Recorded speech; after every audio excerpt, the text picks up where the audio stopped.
Hi everyone, it's Tammy at Tams Creative Corner. It's been a while since I popped on camera myself.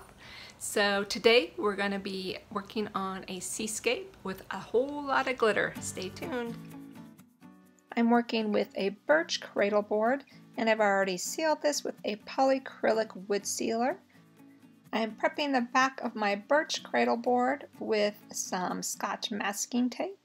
Then I'm going to trim it off and paint it with some acrylic paints just to give me an idea of how I want my seascape to look, and also if there's some transparency in my resin and pigments, you'll see this color underneath. So here we go.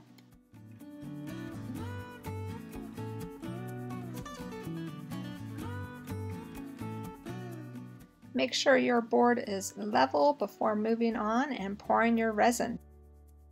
And I am using Art Resin brand resin today. All of the supplies that I use will be linked in the description below.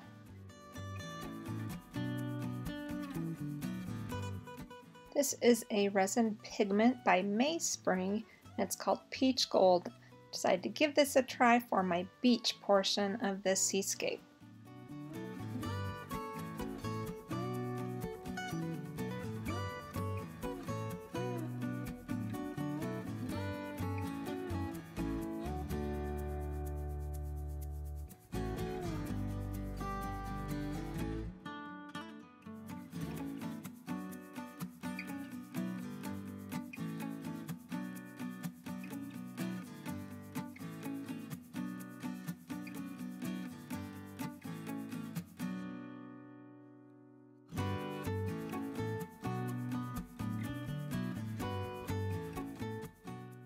This mica powder is two-toned, so it has this really cool effect when you move it around on the board.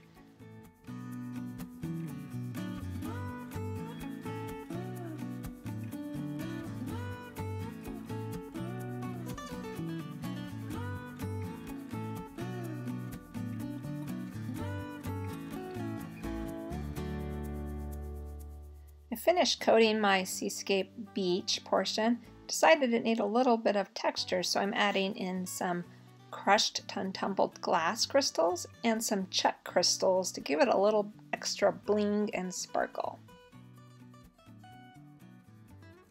I let the beach portion fully cure before moving on and adding some water and waves. That way my resin floats over the beach, leaving three-dimensional wave lines.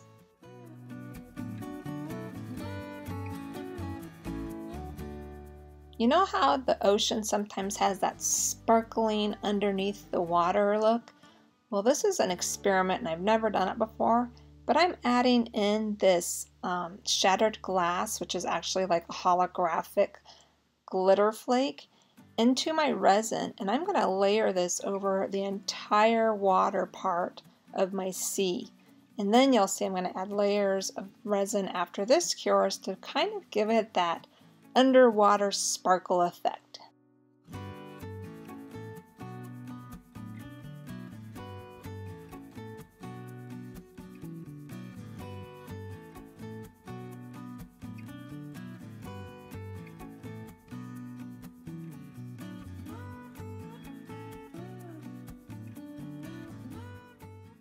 Now that sparkly layer has cured, I'm going in and building a border with some aluminum tape. Not my favorite thing to use, but because my edges are a little bit chunky, I need to use a tape that'll really stick well to those.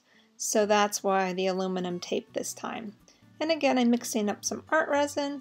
I'm going to put in some alcohol ink because I want the resin to remain translucent so we don't lose all that sparkle and shine underneath the surface.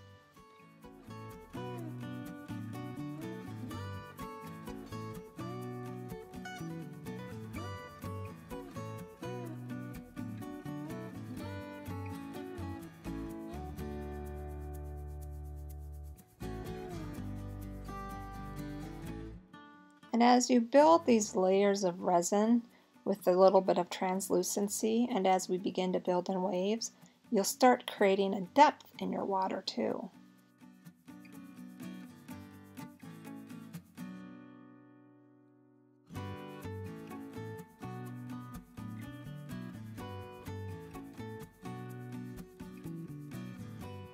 Now I'm mixing a little bit of clear resin with some white epoxy pigment, and then I'm going to start creating some wave action in our seascape.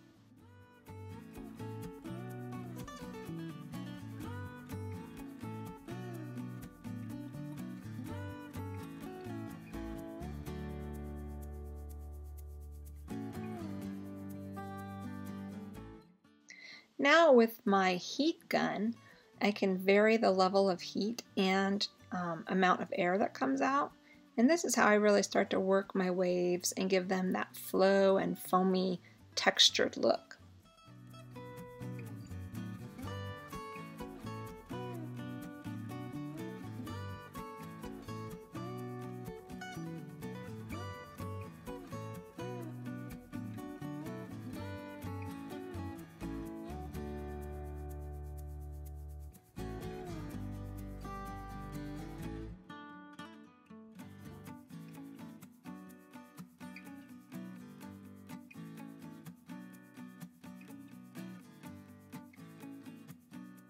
I always reserve a little bit of clear resin just so I can do things like this, add in clear where I need it, mix in a new color, and so on and so forth.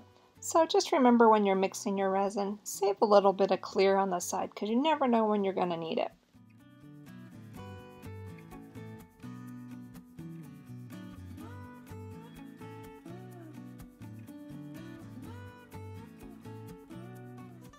And now to add in a little bit of wave in our ocean blue water. And this will really start help building that depth that we're looking for.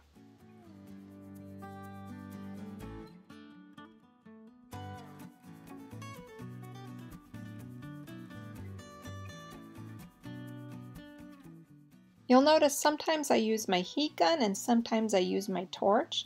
The heat gun's really good for moving your resin and pigment around, as well as heating it up to create cells and lacing. Where the torch is great for popping bubbles, but also it's more intense heat, so it will give you some really nice pops of cell work too. But do be careful when you're working with both, but the torch will scorch your resin a lot quicker.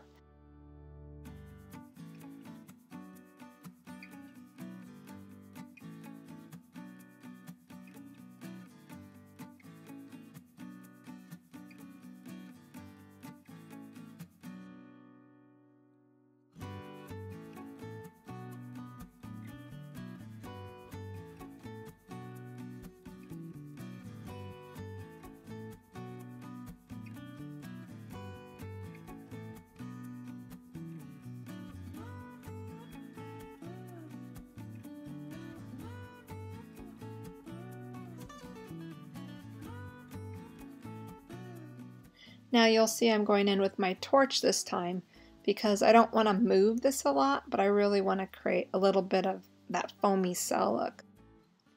I let this first layer cure overnight, and then I remove that aluminum tape, and I use my heat gun to warm it up so that it comes off pretty easy.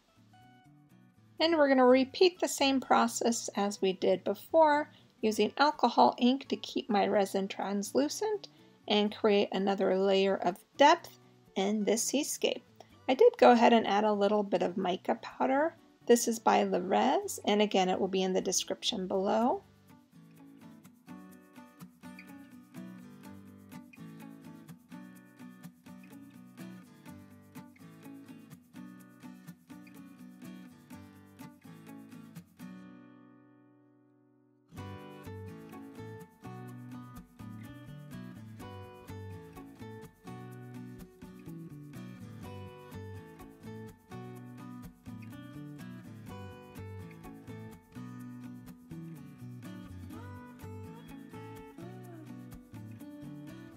Now I'm using my torch just to pop the bubbles before I begin adding in some more waves.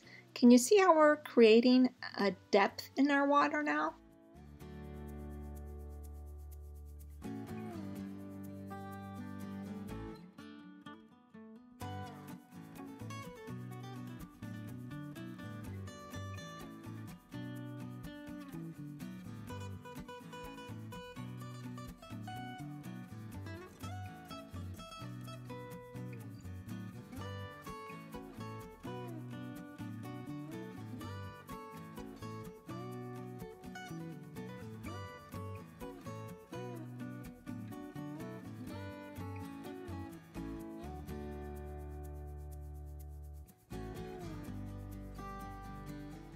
If you'd like to see more tutorials with a lot more detail on how I create my seascapes, I'll put a link above to some other ones too.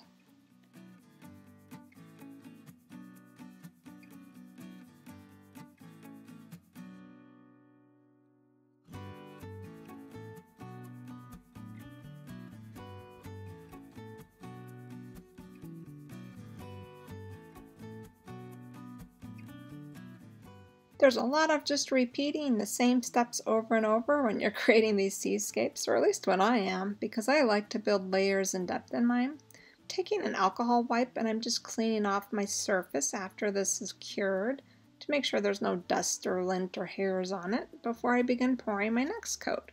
So now I'm just taking clear resin and I'm pouring it over where I want my water to be.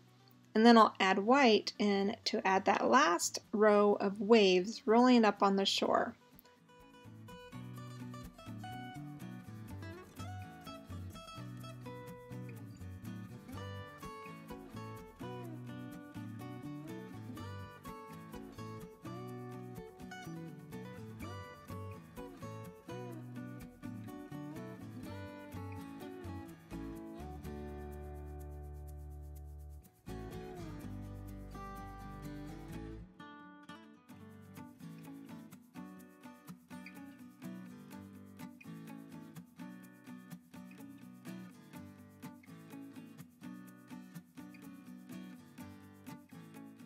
And I let this cure one last time and I'm calling it done.